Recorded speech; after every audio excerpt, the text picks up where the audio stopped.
Hello student, welcome my YouTube channel science alpha Iqbal sir. আজকে তোমাদের একটা নতুন টপিক নিয়ে আমি আলোচনা করব, যেটা আমাদের খুব ইম্পর্ট্যান্ট, আমাদের ডেইলি লাইফের সঙ্গে জড়িত আছে, এমনকি খুব আমাদের না জানলে পারে আমাদের ভবিষ্যৎ প্রজন্মের কী হতে পারে, তার ফলাফল কী হতে পারে, সেই সম্বন্ধে আমাদের জানা অবশ্যই জানা প্রয়োজন। সো দেরি না করে আমরা শুরু করছি আজকের টপিক হচ্ছে ক্লাস দশম শ্রেণীর পদার্থ বিজ্ঞানের অর্থাৎ ভৌত বিজ্ঞানের একটি চ্যাপ্টার আমি আলোচনা করব। যে প্রথম চ্যাপ্টার সেটা হচ্ছে পরিবেশের জন্য ভাবনা। খুব ইম্পর্টেন্ট এই চ্যাপ্টার। আমরা যদি না জানি, এই চ্যাপ্টারের সম্বন্ধে আমরা যদি জ্ঞান অর্জন না করি, তাহলে আমরা আমাদের ভবিষ্যতের প্রজন্মের জন্য কিছু যে জমিয়ে রাখতে হবে, সেই জিনিসটা আমরা করতে পারবো না। অর্থাৎ আমাদের পরিবেশে যে দিনের দিন দূষণ বেড়েই চলেছে, সেই দূষণ থেকে আমরা মুক্ত পাবো না। অর্থাৎ আমাদের এই চ্যাপ্টারটা জানতে আমাদের খুবই প্রয়োজন। আর এই চ্যাপ্টার আমরা যদি না জানি, তাহলে আমরা ভবিষ্যতের প্রজন্মে কোনটা থেকে ক্ষতি হচ্ছে, কী থেকে কী হচ্ছে, কলকারখানা থেকে কী গ্যাস বেরোচ্ছে, এগুলো আমরা জানতে পারবো না। অবশ্যই আমাদের এই চ্যাপ্টারটা জানতে হবে। আর দেরি না করে তাহলে ঠিক আছে, আমরা চলি আলোচনার মধ্যেই শুরু করছি। এখন দেখো, আমাদের ডেইলি লাইফে আমরা বায়ুর মধ্যে বসবাস করছি, কিন্তু বুঝতে পারছি না যে আমরা বায়ুর মধ্যে বসবাস করছি। কিন্তু আমাদের যদি কেউ আমাকে জলের ভিতরে ঢুকিয়ে দিল, কিন্তু জলের ভিতরে কিন্তু আমরা থাকতে পারবো কি? কখনো থাকতে পারবো না, কারণ আমরা সেই পরিবেশে বড় হইনি। কিন্তু মাছকে যদি ওখান থেকে উঠিয়ে নিয়ে এসে ওপরে রাখা হয়, মাছ কিন্তু জীবিত থাকতে পারে না, কারণ তারা বায়ুমণ্ডলে বসবাস করতে পারে না। জল ছাড়া তারা বায়ুমণ্ডলে যেমন তারা বাঁচতে পারে না, তেমন আমরা বায়ুমণ্ডল ছাড়া জলেও গেলে বাঁচতে পারবো না। অর্থাৎ আমাদের বায়ুমণ্ডলের দৈনন্দিন জীবনে সব সময় আমরা ব্যবহার করেছি। বায়ুমণ্ডল না হলে আমাদের জীবন শেষ, সবাইকেই পটল তুলতে যেতে হতো। এই বায়ুমণ্ডলকে আমরা দিনের দিন দূষিত করে চলেছি, আর এই দূষিত হওয়ার কারণেই তোমার বরফ গলে যাচ্ছে দিনের দিন, আর সমুদ্রের গভীরতা বাড়তে আছে। যদি সমুদ্রের গভীরতা বাড়তে থাকে, তাহলে আমাদের অনেক ক্ষতি হবে। যেগুলো সমুদ্র এলাকাবর্তী দেশ, সেগুলো ডুবে যাবে। যেমন ভারত সমুদ্র এলাকাবর্তী দেশ, বাংলাদেশ সমুদ্র এলাকাবর্তী দেশ, এই দেশগুলো সব ডুবে যাবে একদিন। অর্থাৎ আমাদের পরিবেশকে বাঁচানোর জন্য এই দশম শ্রেণীতে প্রথম অধ্যায়ে তুলে দেওয়া হয়েছে পরিবেশের জন্য ভাবনা। মানে আমরা পরিবেশের জন্য কি করছি, পরিবেশ দিয়ে আমাদের এত অক্সিজেন দিচ্ছে, সুস্থভাবে বেঁচে থাকতে সাহায্য করছে, তো আমরা পরিবেশের জন্য কি করছি, তার জন্য ভাবনা কি, এটা আমাদের অবশ্যই জানতে হবে। এমনকি পরিবেশ সম্বন্ধে তোমরা প্রত্যেকটা ক্লাসে যখন উঠবে, তখন একটা করে চ্যাপ্টার পেয়ে যাবে পরিবেশের সম্বন্ধে, কারণ এই পরিবেশ আমাদের জীবনের অনেকটা মূল্যবান। ঠিক আছে, দেরি না করে আমরা শুরু করছি। প্রথমে আমরা যেটা আলোচনা করব, বায়ুমণ্ডল। হোয়াট ইজ বায়ুমণ্ডল? বায়ুমণ্ডল কি? বায়ুমণ্ডল হচ্ছে পৃথিবীর মতো বলাই, মানে এই ধরে নাও পৃথিবী, এটা পৃথিবীর উপরই ভাগ, এটা যদি পৃথিবীর ওপর ভাগ, এর উপরে বলয়ের আকারে, পৃথিবীর ওপরে বলয়ের আকারে।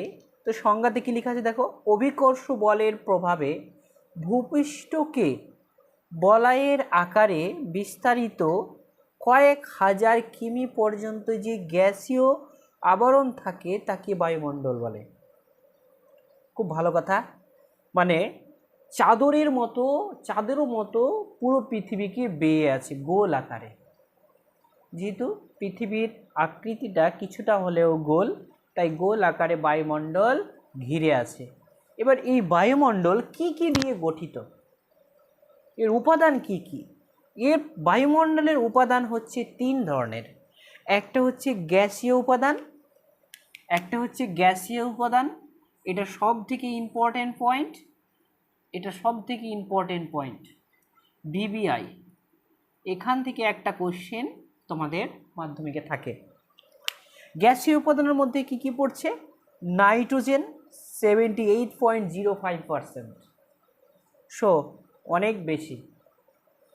অক্সিজেন হচ্ছে 20.95%। অক্সিজেনের পরিমাণটা বেশি, কিন্তু এই পরিমাণটা ধীরে ধীরে কমে যাবে একদিন আমাদের কুকর্মের জন্য। আর্গন হচ্ছে 0.93%, আর কার্বন ডাইঅক্সাইড হচ্ছে 0.03%। কোয়েশ্চেনটা হয় এখান থেকে যে কার্বন ডাইঅক্সাইডের পরিমাণ কত। খুব ইম্পর্টেন্ট এই পয়েন্টটা খুব ইম্পর্টেন্ট। আর যত নামের আমাদের ভেজাল বায়ুমণ্ডলকে যে ধ্বংস করার মূলে এই কার্বন ডাইঅক্সাইড সবচেয়ে বেশি ভূমিকা গ্রহণ করে। অর্থাৎ দেখো, এই হয়ে গেল গ্যাসীয় উপাদান। এরপরে আসছে জলীয় বাষ্প। জলীয় বাষ্প, এই জলীয় বাষ্প কি করে? এই জলীয় বাষ্প ধূলিকণার সঙ্গে মিশিয়ে এক ধরনের ছোট ছোট কুয়াশার মতো, জলের মতো জেলি তৈরি করে, সেটা নিয়ে বায়ুমণ্ডল আমাদের গঠিত। আর 3 নম্বর পয়েন্ট হচ্ছে ধূলিকণা। So important. আমরা দিন দিন একটা ঘরকে যদি বন্ধ করে রেখে দিই, বেশ 4 দিন 5 দিন ধরে যদি বন্ধ করে রেখে দিই এমনি খোলা আকাশে, তো দেখবে ঘরটাতে অনেক ধুলোও পড়ে গেছে। অর্থাৎ বায়ুমণ্ডল ধূলিকণা দিয়ে তৈরি, সেটা থেকেই প্রমাণ হয়। এবার দেখো, এগুলো তো চলে গেল তোমাদের উপাদান, কিন্তু রাসায়নিক গঠন অনুসারে তোমার বায়ুমণ্ডলকে প্রধানত দুটি ভাগ করা হয়। একটা হচ্ছে হোমোস্ফিয়ার, হোমো কথার অর্থ হলো সমান, আর একটা হচ্ছে হেটেরোস্ফিয়ার। হেটেরো কথার অর্থ হলো প্রচুর তাপমাত্রা। একটাতে আছে 0 থেকে নিয়ে 88 কিমি, মানে পৃথিবীর বাইরের পৃষ্ঠ থেকে শুরু করে 88 কিমি পর্যন্ত হচ্ছে হেমোস্ফিয়ার, আর হেটেরোস্ফিয়ার হচ্ছে 88 কিমি থেকে 10,000 কিমি পর্যন্ত। বুঝতে পারছো? 10,000 কিমি এখানে নেই, অনেক দূরে। সো এবার আমরা জানলাম হোমোস্ফিয়ার আর হেটেরোস্ফিয়ার। হেটেরোস্ফিয়ার এই দুটো উপাদানে, এই দুটো প্রধান রাসায়নিক গঠন অনুসারে বিভক্ত। এবার আমরা জানতে হবে কি বায়ুমণ্ডলের উপযোগিতা কি। বায়ুমণ্ডল আমাদের দৈনন্দিন যে জীবনে ব্যবহার হয়, সেটা কি কাজে ব্যবহার হয়? বায়ুমণ্ডল আমরা কেন পড়ব? বায়ুমণ্ডলের কাজ কি? বায়ুমণ্ডলের ব্যবহার হচ্ছে, দেখো, বায়ুমণ্ডল যদি আমরা দৈনন্দিন জীবনে ব্যবহার করি তো কি কাজে লাগবে? 1 নম্বর হচ্ছে সকল জীবের, 1 নম্বর পয়েন্ট, যে পৃথিবীতে যত জীব আছে, অর্থাৎ সকল জীবের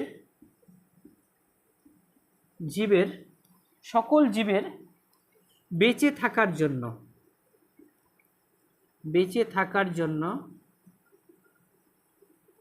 জন্য বায়ুমণ্ডল প্রয়োজন।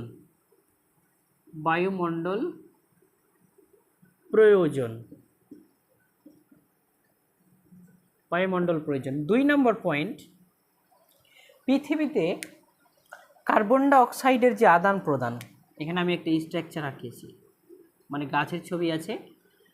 পৃথিবীতে কার্বন ডাইঅক্সাইডের পরিমাণ বেড়েই চলেছে, কারণ আমরা গাড়ি ঘোড়া, আমরা নিজেই কার্বন ডাইঅক্সাইড ত্যাগ করি। তো এই কার্বন ডাইঅক্সাইড বেড়েই চলেছে। এই কার্বন ডাইঅক্সাইডের গাছেরা গ্রহণ করে, আবার গাছেরা অক্সিজেন সেখান থেকে ত্যাগ করে। অর্থাৎ CO2 ও O2 এর কি হয়? সমতা বজায় থাকে।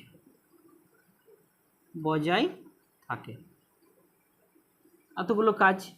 আর কি হয় দেখো, আমরা যে কথা বলছি, সেই কথার যে রিফ্লেকশন, বায়ুমণ্ডল না থাকলে কিন্তু আমরা কথা শুনতে পেতাম না, কখনো শুনতে পেতাম না।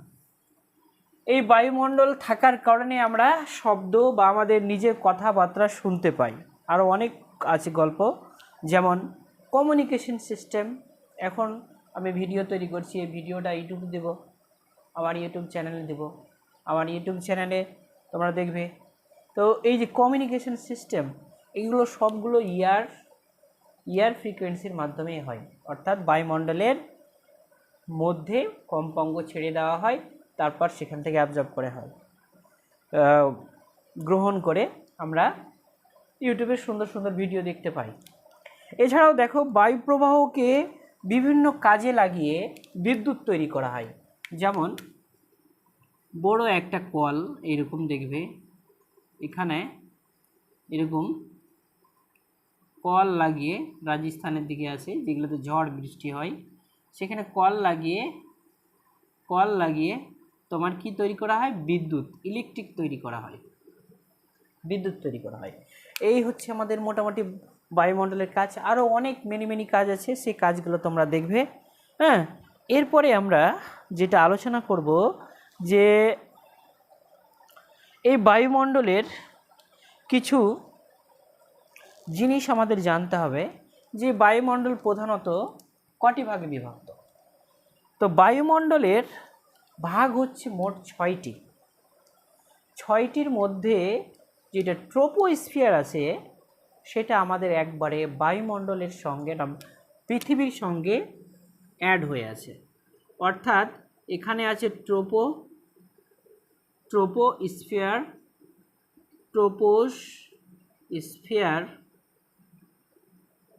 তারপরে আছে, তারপরের লেয়ারে আছে স্ট্রাটোস্ফিয়ার।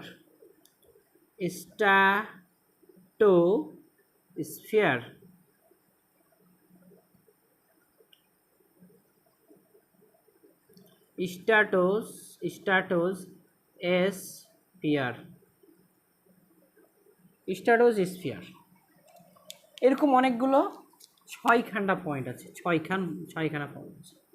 সেই 6খানা পয়েন্ট এর পরের দিন তোমাদের সঙ্গে আমি খুব ভালোভাবে ডিটেলস আলোচনা করব। অর্থাৎ আজকের আমি ভিডিওটা এখান থেকে ইন করছি, এরপরের নেক্সট ভিডিও এর পরের দিন আমি আপলোড করব।